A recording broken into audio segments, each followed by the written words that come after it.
This book, Sunlit, is my second work of fiction. It was released in May last year.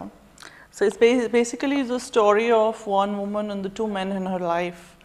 And it basically is a journey of, what her life goes through the storms of her life, love, loss, longing, and how she copes up with the choices that she makes in her life and where eventually it leads her to.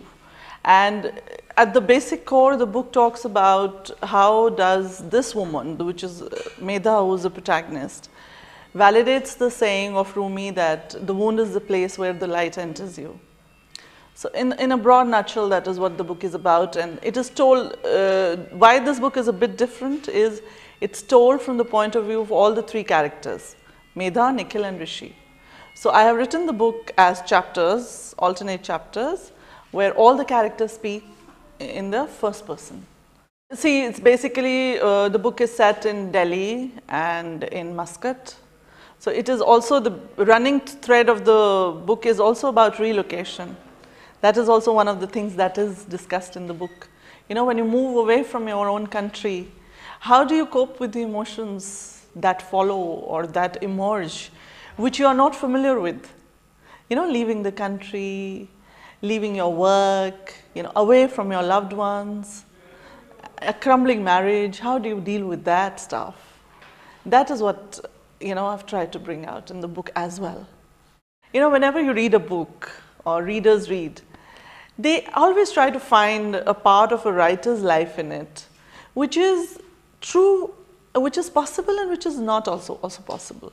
Because as humans, as we grow or as we assimilate experiences, we assimilate something, it goes, it goes into our hard drive, So keep on assimilating, and because when a writer writes, he digs out from those experiences.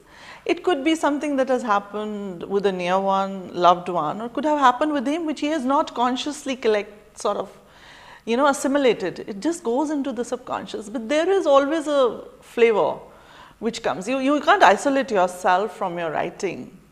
But having said that, it does not mean that whatever is written because it has happened in the writer's life. This is the story of this woman and who gets married to a man. It's an arranged marriage. And then she, as the marriage grows and she has children, she's a mother now, she's a wife.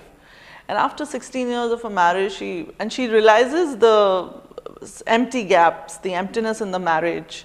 She's able to identify it, but it becomes all the more conspicuous when she meets the person she had loved back in college. So everything just comes up, when you stir a glass of water, muddy water, the mud that is all settled down, it just rises to the top, and you realize how dirty the water is. So sometimes people come into our lives to show us what we are missing, or what is it that we actually wanted and we didn't get it. Our cravings, our desires, because we somehow bury them so much deep inside that we don't touch them, because we are afraid to touch them, because they will create a chaos in our lives. So this man comes and her whole life goes upside down.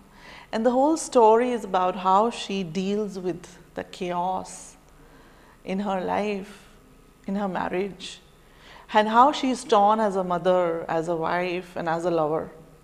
It's all about that.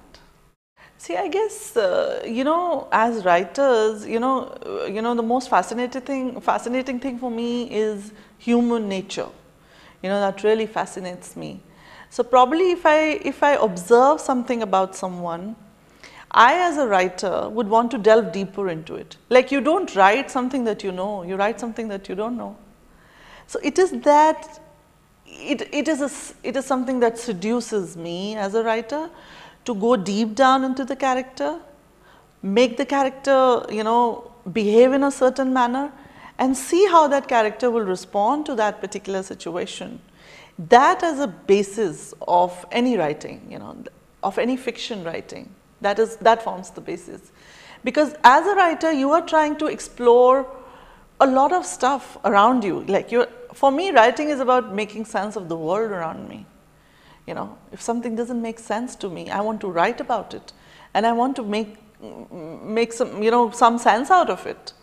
In the same way, human behavior is something that, you know, will push me and, you know, pull me towards it, and I want to explore it further. And I don't want to tell that to the readers, definitely. But I as a writer, I mean, I as a person, because I'm a very, you know, I basically do not want to judge anyone according to what they have done or according to what they have desired. At the end of it, I think we all know what we want, and we all, time is a big, you know, healer, and time tells you a lot of stuff about yourself. But unless you are ready to go deep down into yourself, you actually cannot know what you feel.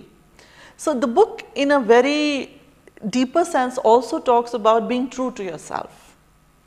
You know, resolve or not resolve is somewhere, as souls, we come to peace with certain things in life, you know. But it is not, it is more about your understanding of yourself that is more important. But definitely it gets resolved. I mean, you can't leave a story which is, you know, it doesn't have an end. But, you know, the end is also what the readers, like you may look at it differently, and I may look at the end differently. For you, you may feel, no, this is not resolved, you know. I wish I wanted to know more about it. And I as a writer say, no, this is what it is. You use your own sense and imagination and see what it whether it makes sense to you or not. So I leave a lot to the reader, you know, to interpret it their own way. I will not put words in your mouth as a writer. You decide for yourself, because I assume the reader is very intelligent. I think it is a very important book to be read by every woman or every man. Why? Because, you know, marriages today are just breaking up. People have not even understood the whole concept why marriages were created in the first place. And because of our, you know, the fact that we are not able to understand the other person, you know, I think men, I mean, are very, very emotional people. And women need to understand that aspect of a man, which most of the women don't, you know, because I think because of the way their brains work, and because of the way our women's brain work, there is a dichotomy. I mean, we don't, because our brains are wired, you know, it's all one. While a man works, his brain is in compartments. So his way of looking at life is different, and our way of looking at life is different. It is all about finding that space in between where we can all exist and understand the other person. I mean, I'm talking of a man understanding a woman and a woman understanding a man. In that aspect, this book is very important. And I want this to be actually read by every man and a woman. In fact, I've got so much response, a lot of men writing to me that we love the book. You know, the saying of Rumi that the wound is the place where the light enters you. So the moment you know, come out of the darkness of your own, you know, illusions of how you look at the world, and the moment you're filled up with light, and that's the time when your heart actually, you know, grows and your heart is full of love.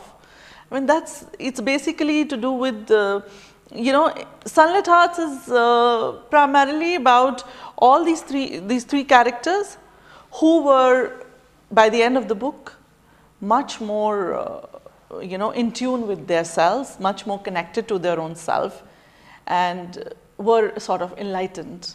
So that is why Sunlit Hearts. Now, I think there can be no prescription for how to be in a marriage or how to be in a relationship. I think we all work through trial and error, all of us. It's like parenting. You know, nobody can tell you this is right or wrong, because every human being is different and works on a different this thing. But yeah, there is an underlying thought, there is an underlying message of, not a prescription would not be the right word, but about how to look at life a little bit differently. How to be more compassionate and kind in our relationships, in our marriages, because that's where we can be the rudest and the crudest. you know, and most heartless? Why? Why can't we look at it?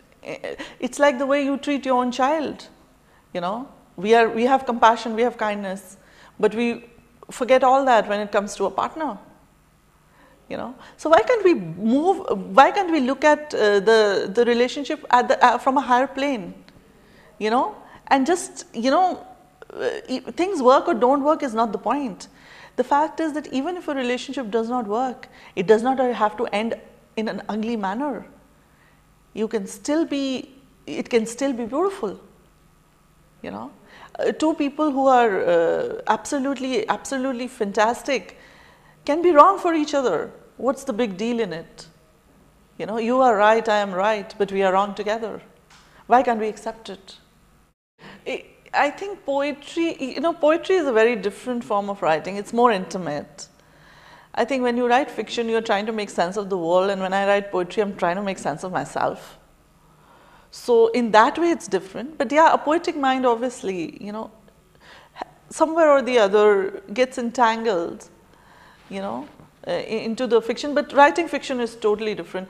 I mean, I have been now this was my second book, and after this, I've written a poetry book, and there's another poetry book in the pipeline.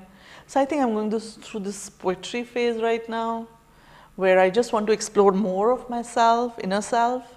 So I'm getting more into poetry, but I'm also working on my third fiction title. But it takes a different, you know, mindset and a different, but it just, you can't isolate one from the other. I just go with the flow. If my muse is all about poetry, I'm writing poetry all the time. I don't care whether it will get into a book or not, that's not the point.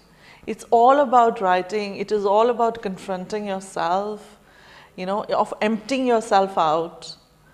I mean, if you start thinking commercially, then you write in a different way. I don't. You know, I just write with the flow, whatever is coming. If I've been writing fiction, it's not making sense. I started my third book. You won't believe it, I have written 4 books till now, discarded all of them. 2 complete, one I've written about 100 pages, another one maybe 200 pages. I start to write, it doesn't make sense to me. I've discarded them. So now I've thought maybe take a break, you know, do poetry in between and then go back to fiction. Yeah, if I'm writing, if I'm writing a book, as in a proper book, then I do it early mornings. I write every day till the day I finish the book without a break. It may take 3 months, 4 months, 6 months. Then give it a break of 6 weeks, then do the second draft. I was writing from class 7th, I think. I wrote my first poem. I still remember The Orphan Child that I wrote in class 7th. And then I've been writing poetry in between, but it never stuck me as in, you know, later on. Then I was a copywriter. I did my English literature, did my postgraduate diploma in PR and advertising, and became a copywriter. Then I thought copywriting was like too many few words, you know. These are few words. I want to write more. Because in copywriting, you are supposed to write, it's all about the, you know, brevity. I wanted to expand, I wanted to write. So I got into fiction writing. I did a course from Writer's Loft in Chicago, which is an online course in fiction writing, and that's how I wrote my first book, Lilacs, Bloom in My Backyard. And then this book took me 2 years to write. And then poetry just happened because I've been writing on Facebook and a lot of people telling me, why don't you just publish a book? I keep writing snippets all the time, so got it into a book.